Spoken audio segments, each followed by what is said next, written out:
Kun raadiyoo sagalee Ameerikaati.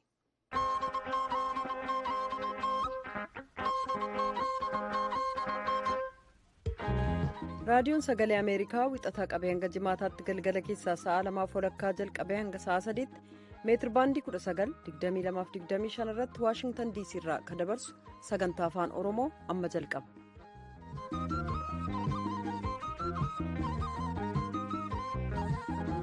Guyyaan har'aa Ebla 26 bara 2017 bakka irraa nu dhaggeeffataa jirtan maratti nagaan keenya sanaa dhaqqabu dhaggeeffatoota keenyaatti mooltan keessummeessituun keessan har'aa Antuu Jubee Horaati. Babaarutti olan sooraalee keetti oduu sanitti hima Ameerikaaf Kooriyaan kaabaa waraana walitti leenjifachaa wal doorsisuu jiranii tanaaf jedheetiin pirezidaantiin Ameerikaa seenatoroota Ameerikaa 100 marii fi yaame mataa oduu keessa tokko. Gabaasi haaraa ba'e mootummaan Sudaan qabeenyaa biyyattii saamaa malaammaltummaan mootummaas hammaatee jechuun qeeqee oduu keessatti gabaasa qabna. Oduudhaa booda immoo hongee Itoophiyaa mudateen lakkoofsi uummata gargaarsaa midhaan nyaataa hatattamaa barbaadu dabalaa adeeme. Walabummaan pireesii addunyaa gad adeeme lamaanuu gabaasaalee oduu boodaati. Dirreen dimookiraasiis abbaa dabareetii hanga xumura sagantaa keenyaatti nu waliin turaa jennaa guutummaa oduuf soora.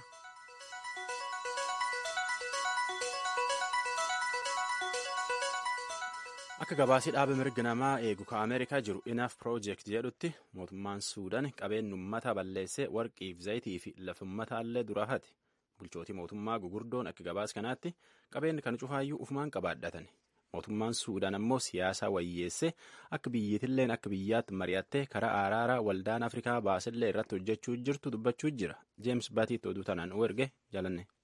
Piroojeektii Yuunaayitid Isteets keessatti maadheeffate inaaf piroojeekti jedhamuuf gorsa gameessa ka ta'an Omar Ismaa'eel akka jedhanitti mootummaan Sudaan qabeenyaa uumamaa irratti hirkachuun akka hojjetu. Fakkeenyaaf qabeenya boba'aa duraan itti gargaaramaa ture gara Sudaan kibbaatti cinnaan amma immoo warqeen gargaaramaa jiraa jedhan lafas akka qabeenyaatti qabatee gurguraa akka jiru kun hundumtuu bu'aa biyyattiif otoo hin taane mootummaaf kanneen biyyattii bulchan duroomsuuf akka ta'e ibsaniiru. Mootummaan lammiiwwan isaa irratti fixiinsa gaggeessaa jedhu Ismaa'eel.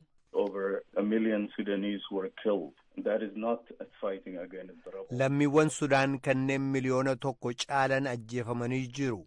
Kun riphxe loltoota yeroo waraananitti waan ta'e miti. Duguuginsa sanyiitu gaggeeffame. Kun mala mootummaan itti gargaaramu. Gochi mootummaa Sudaan kun addunyaarraa balaaleffannaa hordofsiisee jira ka jedhan Ismaa'eel. Mootummaa uummata ofii isaa irratti duula waraanaa labsuudhaa jedhaniiru. Addunyaan shororkeessummaa ittisuudhaaf tattaaffii godhu keessatti mootummaan Sudaan hirmaataa akka jiru dubbatus mootummaan Sudaan ofuma isaa shororkeessaa yerootti turee jira. Garuu mootummaa Ameerikaa duraanii kan Baaraak Obaamaa waliin hidhata erga tolfatanii booda ammayyuu xayyaara Aantonoof samii keessa balaliisuudhaan uummata Sudaan irratti shororkaa oofaa jiru jedhan Ismaa'eel. Deemsi nageenyaa hundumaa of keessaa qabu akka gaggeeffamuuf inaaf piroojeekti yaada dhiyeesseeraa jedhanii mootummaan Sudaan garuu mariin jalqabameeraa jechuusaa mormaniiru. Garuu uummanni Sudaan mariin hundumaa hirmaachise akka gaggeeffamu gaafataa akka jiru dubbatan. Gaaffiin keenyas kanuma mariin hundumaa hirmaachise gaggeeffamuu qabaa ka jedhuu jedhan. Kanarratti Yuunaayitid Isteets akka gargaarsa gootu gaafatanii ituu mootummaan Sudaan of jijjiira ta'ee waggootii darban 30 keessatti mul'ata ture jedhu.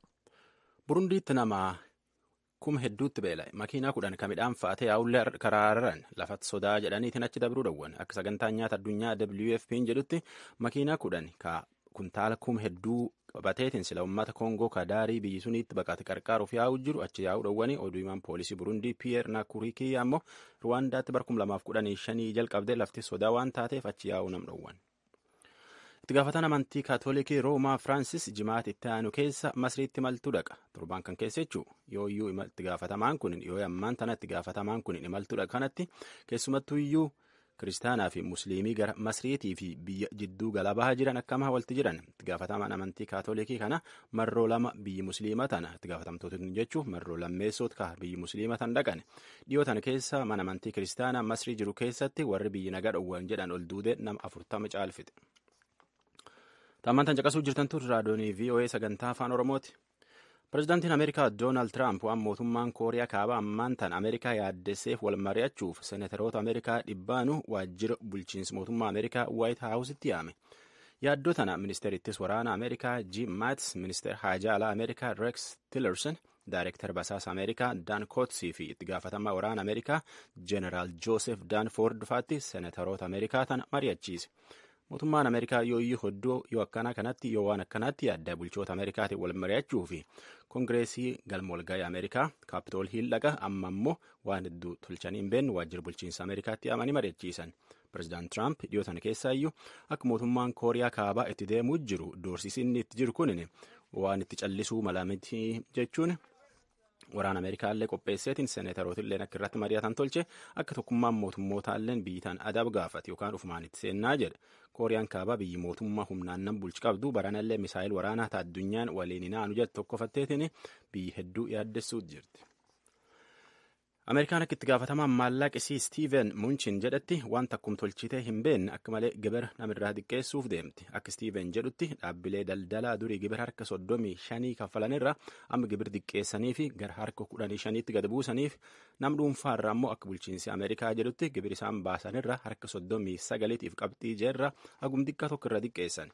Koongireesiin Ameerikaa immoo dhaabbilee daldalaa qofarraa gibira yookaan qaraxa xiqqeessu kana gamgamaan yaad gargaraatti kennuu jira. Akka goyyiitii dinagdee jedhanitti karoorii Tiraamp kunin ganni kurni itti aanu keessatti liqii Ameerikaan qabdu tiriliyoona 20 irratti tiriliyoona 2 dabala. Kun ammoo dhiibbaa guddaa ta'uu dandeetti. Manni murtii federaala Ameerikaa ammallee hajaji pireezidaantiin Ameerikaa godinoota Ameerikaa baqataa naannoo isaaniitti baqatanii wanjal hojjetan jedhaniitiin shakkan qarqaaran bajata mootummaa irraa kutuuf jedhee baase irratti dide. Tiraamp hajaji inni baqataa biyyi musliimaa torba keessaa dhufuu dhowwuuf jedhe asiin duratti baasallee abbaa seeraatti irratti dide. Murtii amma tanallee mana murtii xoliyyannaa jedha. Hajaja har'aa kan ammoo abbaa seeraa godin Kaalifoorniyaa Wiiliyaam Oriikitti irratti dide. Abbootiin seeraa federaala Ameerikaa tan waliin hajaji pireezidaantiin Ameerikaa baas irrumatti diddiduu jiranii seera malee jedhanii irraa fashaleessuutti jiran. Addunyaan Siiriyaan torbaan sadiin durattu uummatisii keemikaala waraanaatiin fixxee jettee qaataa mirkaneessiti. Qorannoon mootummaa Faransaay kaardha baatelleen tanum mirkaneessitee mootummaa Siiriyaatti itti gaafatamaa jette. Warri Ebla 4 mootummaan Siiriyaa keemikaala waraanaatiin fixu kun namuma nagaa ka waraanallee keessa hin jirre. Jarkana laf milishootii mootummaa irraa fudhataniitiin keessi jiran keessatti fixanii tanaaf jettee Yuunaayitid Isteetilleen naannoo sun waraanaan lolte oduu namaaf qabatan. Kan dhaggeeffataa jirtan raadiyoo sagalee Ameerikaa sagantaa afaan Oromooti.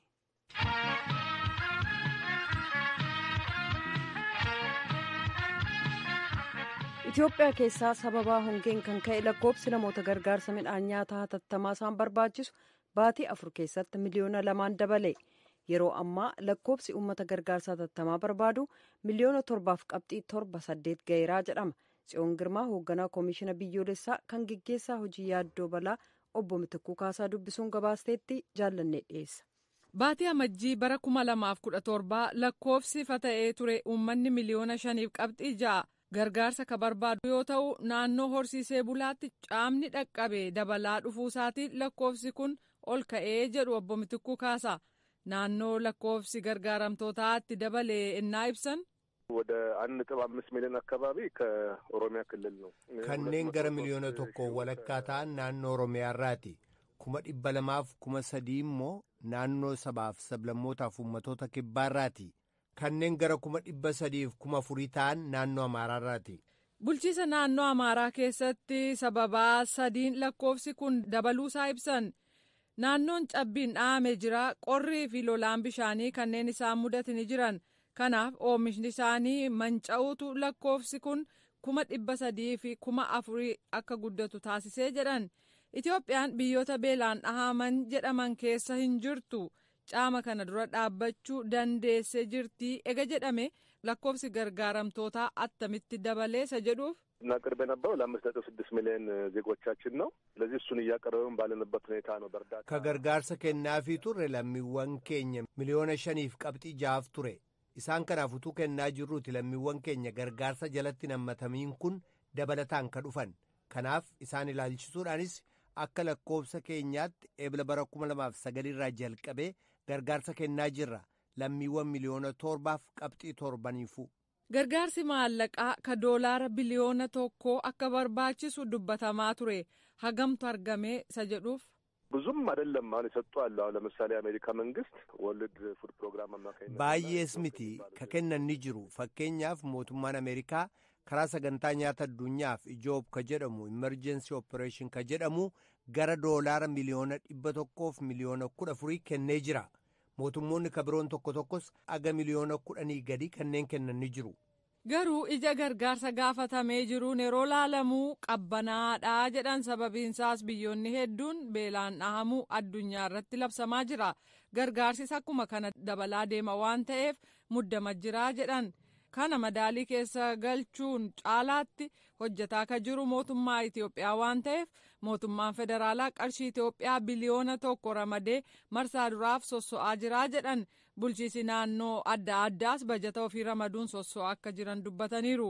Bulchiisi naannoo tokko isa kaaniif gargaarsa kennuun akka fakkeenyaatti kanneen birootiif mul'achuu danda'uu qabaa jedhu obbo Mitikkuun. Abbootiin qabeenyaa kaka'umsa ofiin gurmaa'anii midhaan bituun dhiyeessaa jiru jedhaniiru.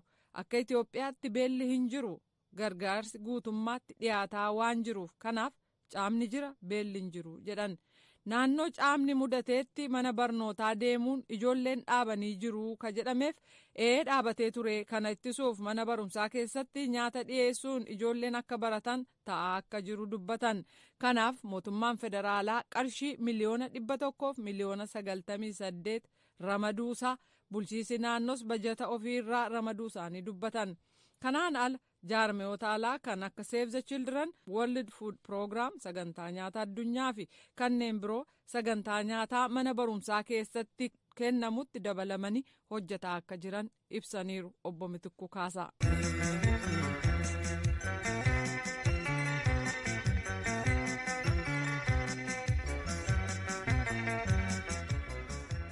gara mata duree lammataatti ennaa deebinu immoo gareen mirga gaazexeessotaaf falmuu Reporters Without Borders addunyaarraa walabummaan pireesii akkaan gaddeebi'uu gabaasasaa waggaatiin beeksisee jira.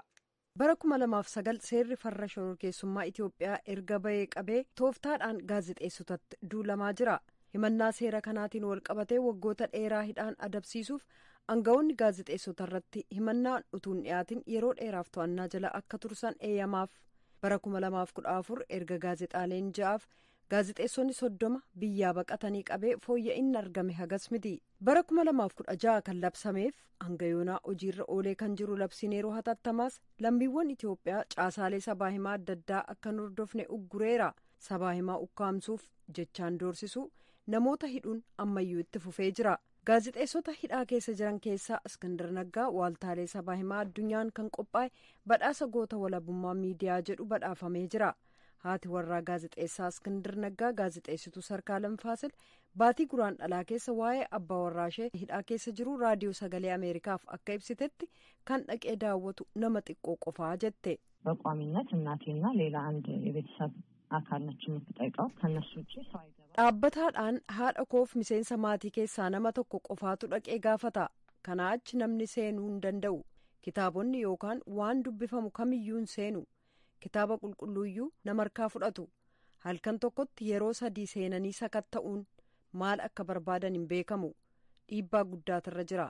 kan inni hidhamee jiru mana adabaa ka jedhamu yookaan mana dukkanaa jedhamee ka waamamu keessatti. hidhamtoota kabiroo waliin argu. bakka namoonni hidhamtoota dhaqanii itti argan dhaabachuu hin danda'u. akkan ragaa qabuutti yoo ta'e qofaa isaatii jettee turte Sarkaalem.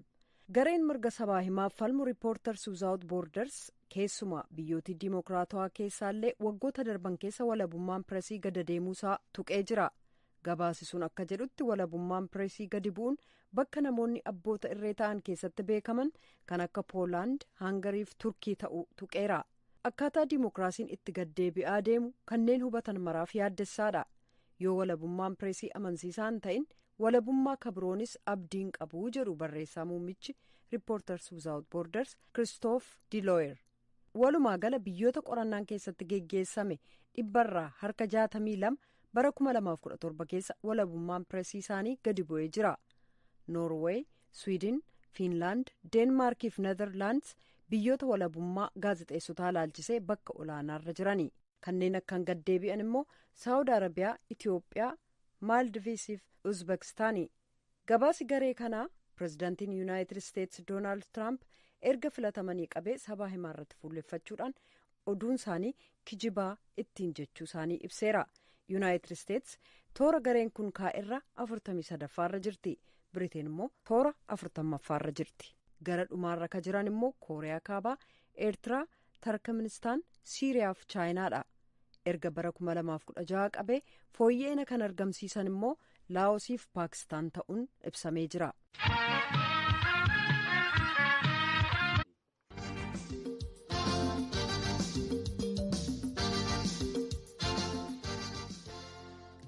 dirree diimokiraasii.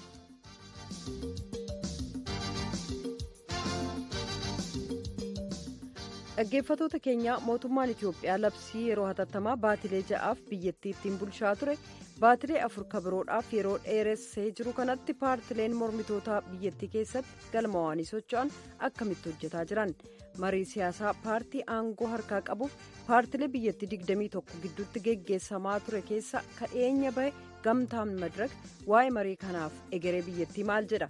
kan yeroo ammaa as yuunaayitid isteetsi dhufanii jiran ittaanaa dura taa'aaf itti gaafatamaa quunnamtii uummataa madirak akkasumas ittaanaa dura taa'an koongireesa federaalawaa oromoo obbo gabruu gabra maariyaam namoon qophii har'aaf haasofsiisee jira gara sanatti dabarru.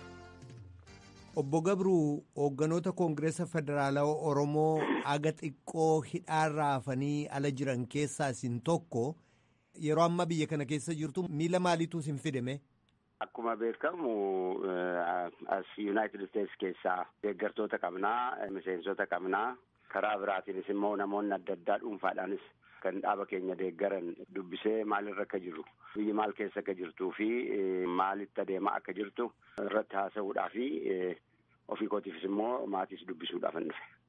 Itoophiyaa keessatti labsiin yeroo hatattamaa baatilee 6 biyyattiin jala turte yeroo ammaa kana baatilee 4 kabiroodhaaf dheereffamee jira. Kana jalatti mee sochiin paartii keessanii biyya keessa maal fakkaata? Sochiin paartii keenyaa akkuma paartolee biraa biyya keessa jiraniitti karaa baay'ee kan ukkaamsameedha. Durumaanuu argitee dirreen tapha siyaasaa biyya sanaa baay'ee dhiphatee cufamuu kan ga'eedha. Amma immoo keessumaa keessattuu ukkaamamee akkan sochoone gochaa jira. Haa ta'u malee qabsoon keenya akkuma ifaan ifatti beekamu qabsoo nagaadhaan qabsoo heeraaf seera biyya sanaa kabajee adeemu qabsoon keenyatti fufaa hooggantoonni keenya kan hidhaman malee warri ala jiran deeggartoota keenyaa fi miseensota keenya wajjiniin wal qunnamanii qabsoo uummata keenya ammas fuuldura bu'anii adeemsisaa jiru. Akkuma beekamu Oromiyaan lafa bal'aadha. Eessatti waajjira qabdu? Eessatti waajjirri keessan amma ammaatti banaatti jira? Eessatti immoo bakka bu'oonni keessan hojii hojjechaa jiru? Akka waajjiraatti akkana hojjenne kaka'umsa uummataa yeroo darbeerraa ka'anii iddoo baay'eetti cufanii hooggantoota hidhanii akka jiranitti manadhaa jiru. Waajjirri keenya cimaan kan ture dhiyaa Oromiyaatii kan turanii akkasumatti immoo dhiyaa Shawaa Amboo keessa fa'ii iddoo baay'eetti banne yeroo kan lakkoofsa Itoophiyaatti 2007 filannoodhaaf Oromiyaa hundumaa keessattuu mararaan iddoon inni hin gahin hin jiru. Ennaa uummata dammaqsu sana waajjirolee kana dhaabee ciccimsuudhaaf yaala godheera. Egaa isaan amma cufamanii jiru. Mee yeroo kanatti obbo Gabru paartiin mootummaa Itoophiyaa IHADEG paartiilee biyyattii keessa jiran 21 waliin marii jalqabee ture akkaataa itti waliin dubbachuun wal falmuudhaa fi furmaata tokkorra ga'uun danda'amu irratti keessumaa haala mormii biyyattii keessatti kaase ilaalchisuudhaan karaa itti furmaanni argamu barbaaduudhaaf gamtaan madireekka paartiin keessan keessa jiru immoo dhiyeenya kana marii sana keessa obbaasee jira. Paartiileen kabiroon ammallee keessa jiru. Tarkaanfii sana fudhachuudhaaf maaltu si amansiise keessaa bahuudhaaf jechuudha? Ani itti aanaa dura taa'aa madirakis. Isa duwwaa miti itti gaafatamaa qunnamtii uummataati madirakiif. Kanaafuu waan madirak keessatti hojjetame keessumaa keessattuu ennaa marii kana calqabnu akkamitti calqabnaa haala maaliitiin calqabnaa isa jedhu irratti waan baay'een hojjedhe alaqaa koo Profeesar Bayyana wajjiniin akkasumattis koree hojii raawwachiiftuu madirak wajjiniin. Mariin kun ennaadhuma calqabamu akkuma barame karaa hin taaneen calqabanii kunoo waamneerra jedhanii siyaasa itti hojjechuudhaaf malee dhimma biyya ilaalu irratti haasofnaa biyya kanaaf faayidaa tokko buufnaa rakkoo biyya kanaatii hiiknaa isa jedhamurraa hin kaane. Paartii 22 walitti qabdee daboo miti waa'ee biyyaati kanatti mari'attu. Rakkoo biyya qunname akkamitti rakkoo kana keessaa baanaadha. siyaasa biyya kanaa akkamitti fooyyessinaadha. Akkamitti rakkoo uummanni keenya amma keessa jiru boolla uummanni keenya keessa seene keessa akkamitti baafna irratti walii galuudha malee dhaboodhaan haasaanii kanuma isa jedhanii miti. Paartiin 22 jedhamanii dura taa'aa isaanii malee namayyuu of duuba hin qabne tokko. Uummanni Itoophiyaas hin beeka. Eenyufaa akka hafan eenyufaa immoo akka bahe achi keessaa. 100 keessaa 95 paartileen amma yaadee wajjiniin dubbatu qeexamaanuu jalaa hin muramne nama hidhuu dhiisiti. Paartileen hafanis immoo jiru kan deeggarsa uummataa qaban achi keessa. Dhimmi jarri kun hojjetan hagaluu fi baatuu hin beeknu malee 1-2 hin jiru amma makkatti adeeman hin beeknu. Nuti garuu karaa keenyaan akkuma silasitti hime ennuma calqabamuyyuu akkanatti adeemuu hin danda'amu. Yoo barbaaddan paartilee uummata biratti fudhatama qaban, paartilee filannoo yeroo darbeetti ammam kaadhimaa dhiyeeffatan, ammam sagalee uummataa isuma mootummaan keessan amanayyuu argatan. Madaalii akkanaatiin madaalaatii paartii isa deeggarsa uummataa guddaa qabu wajjin kophaatti. Isaan kaan iddoo barbaaddan 2 track isa jennutti dhiyeessine kanumaan muummichi ministeerotaas Profeesar Bayyana Pheexroos dubbisee irratti walii galanii booda immoo naannessanii xaxaa isaanii fidanii 22 wajjin hin malee jedhe. 22 dhiisii 3-4 rakkoo akka madraq qabu hin qaban. Tokkoon isaanii namni jalaa hidhame hin jiru. Profeesar Mararaa Guddinaa kan siyaasa biyya kanaa keessatti umurii isaa fixe mana hidhaa kaa'anii hin mari'annaan isa kami. Koree hojii raawwachiiftuu Oromoo Federaalist Congress akka jiranitti mana hidhaatti naqanii mareen adeemamu isa kamiitti madrakiin. Miseensota madrak mana hidhaatti naqanii koottaa isin mari'adhaan wajjiniin taa'aa jechuun kaapaasitii kamiin akka isaan wajjiniin marii goonuu barbaadan. Akkasumayyuu immoo ta'ee kophaatti nu marachiisaa jennaan isumayyuu immoo didan. Kanaafuu jaleewwan isaanii wajjiniin teenyee waan isaan barbaanna jedhan fudhannee hin adeemnuudha. Warra horii argatee horii ramadamee fi yaadeegirraa horii fudhachaa jiru wajjiniin teenyee mariin goonu hin jiru jenneeti. Ka biroo numa keessaa paartileedhuma sana keessaa namni dura taa'aa ta'ee mariin kun haa geggeeffamu jedha. Hin ta'uunis yoo marii dhugaa ta'e yoo marii biyyaaf ta'a ta'e namoonni marii keenya kana geggeessan namoota eenyuufuu loogii hin qabne namoota biyyattii gugurdoo profeesaroota dhiyeessine kanas hin didan. Kanaafuu Ihaadeeg onnee isaarraa kan burqe marii adeemsisuu hin barbaadu yeroo bitachuudhaaf. Obbo Gabruu kan mootummaa Itiyoophiyaatiin hundeessame Koomishinni Mirga Namoomaa Itiyoophiyaa mormii yeroo dheeraadhaaf Itiyoophiyaa keessatti geggeessame keessumaa kan Oromiyaa keessatti geggeessame keessatti miidhaalee dhaqqaban ilaalchisuudhaan gabaasaa baasee ture torban dabre. Hundeen mormii sanaa rakkoo bulchiisa gaariitiif rakkoo dinagdee akkasumas immoo dhabamuu mirga namoomaa akka ta'e dubbachuudhaan kan ammoo kan fuudhanii afarsaniif babal'isan biyya keessaa dhaabota akka Koongireesa Federaalawaa Oromoo fa'i jedhee jira. Kan akkamitti ilaaltu isin akka hoogganaa paartii sanaatti? Tokkoffaa komishiniin kun kan dhaabbate mootummaa biyya bulchuuni. Namichi amma muudame kun immoo Dooktar Addisuun kun paarlamaa dhiyeessanii muunneerraa jedhan. Mircaa boordii keessa akka jiru hin beeka malee akkas dhufeyyuu hin beeku. Sanas ta'ee kanas komishinii mirga namoomaa Itoophiyaa kanarraa riipoortii kana malee maaltu eegama. Komishiniin kun qaama isa muude qaama isa dhaabe deebisee hin balleessite akka jedhuun akkamitti eegama. Komishiniin kun bilisa ta'ee namoota ammanaatu du'e on the record kan addunyaan beeku akka dhiyeessu bilisa ta'ee akkamitti eegama komishiniin kun. Kan komishinii kanaa duwwaa miti. Yeroo darbe komishiniin baay'een dhaabbatee keessattuu filannoo bara 1997 booda dhaabbatee waan dhiyeessu mana maree keessan ture dhaga'eera. Namichi komishinii sana geggeessu sammuun koo kanan fudhatu jedhee biyya dhiisee akka bireen beekama. Kanaafuu maal akka dhiyeessu eegama. Yoo Ihaadeeg ani balleesseera jedhee kan beeku. Har'aas gaanii innaa dhaqanii amma morma isaaniitti bishaan cuuphaman rakkoo ofumaa fidan gara Koongireesii Oromootti achi dabarsuu yookiin achi ha'uu barbaadu. Addunyaan immoo kanan beeka. Uummanni keenyan beeka. Uummanni Oromoo keessumaa keessattuu akka gaariitti beeka. Koongireesiin Oromoo seeraaf heera biyyattii sanaa kabaje karaa nagaa qofa akka qabsaa'aa turee fi akka qabsaa'aa jirus beekamaadha. Dammaqina uummata keenyaa gara duubaatti deebisuun hin danda'amu. Eenyumtuu yoo dhufe. Kanaa booda uummata Oromootiifis haa ta'u dhaabota mormitootaaf siyaasaa kan mootummaafis haa ta'u maaltu furmaata ta'a jettaniiti kan isin akka gamtaa madirakittis akka federaala Oromoottis kan yaadan maaltu mala egeree biyyattiif? Egeree biyyattiif wanti bal'u an akkuma deddeebisee jedhu warra dhimmi kun ilaalu waamanii mari'achiisu. Keessaa keessattuu madira qofa yookiin paartilee biyya jirtu qofa dubbisuu bira darbeera dubbiin kun. Warroota dhimmi kun nagalcha dubbisuu namoonni waa'een biyya kanaa nagalcha jedhanii bosona saaseesanii biyya alaasaa jiraatanii biyya keessas warri jirru warri heeraaf seeraan otoo qabsoofnu kun ammas dararamaa jirrus biyyattii kanaaf fala maaliitu fayyaa malee asii kaatanii kaayiroo dhaquun achii kaatanii kaartuum ga'uun achii kaatanii waashingiten yookiin niiyoork dhufanii isa biyyaa wanni goone irraa daayaspooraadha immoo sossobanna jedhanii asiifachee horii bira uummanni Itoophiyaa kaffaluun asiifachee kaachuun boorsaa baatanii waan fayyadu hin qabu. Mararaa hidhuun yookiin namoota biraa yookiin boru gabruu hidhuun yookiin mulaatu hidhuun hiikoon ta'u. Akkuma sila jedhee uummanni Oromoo dammaqeera. Qeerroon Oromoo miliyoonni meeqa dammaqeera. Kanaafuu dhoqqee dibuun wanti inni fidu homaan jiru. Akkanatti walitti fidanii uummata mari'achiisuutu fala ta'anatti fakkaatan. Ittaanaa durataa Koongireesa Federaalaa Oromoo akkasumas immoo ittaanaa durataaf itti gaafatamaa quunnamtii uummataa gamtaa Madirak obbo Gabruu Gabra Maariyaam ibsanaa kennitaniif guddaan sin galatoomsadha. Baay'een sin galateeffadha galatooma.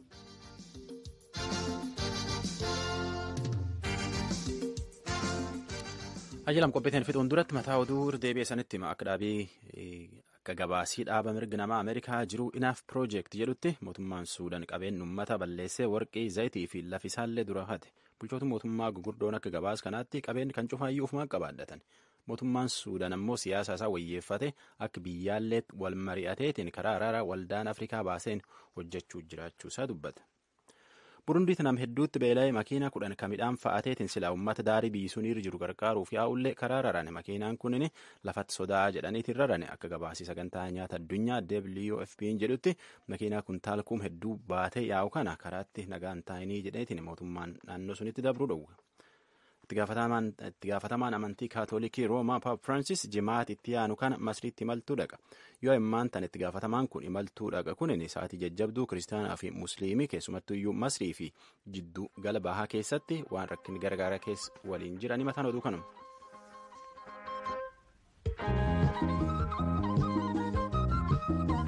raadiyoon sagalee ameerikaa galgala keessaa sa'a 2:00 jalqabee hanga sa'a 3tti meetir baandii 19:22-25 irratti wixata hanga jimaataatti qophii afaan oromoon dabarsu asirratti raawwata qophii boriitiin walitti deebina nagaatti bulaa amma sagantaa afaan amaaraatu itti fufa.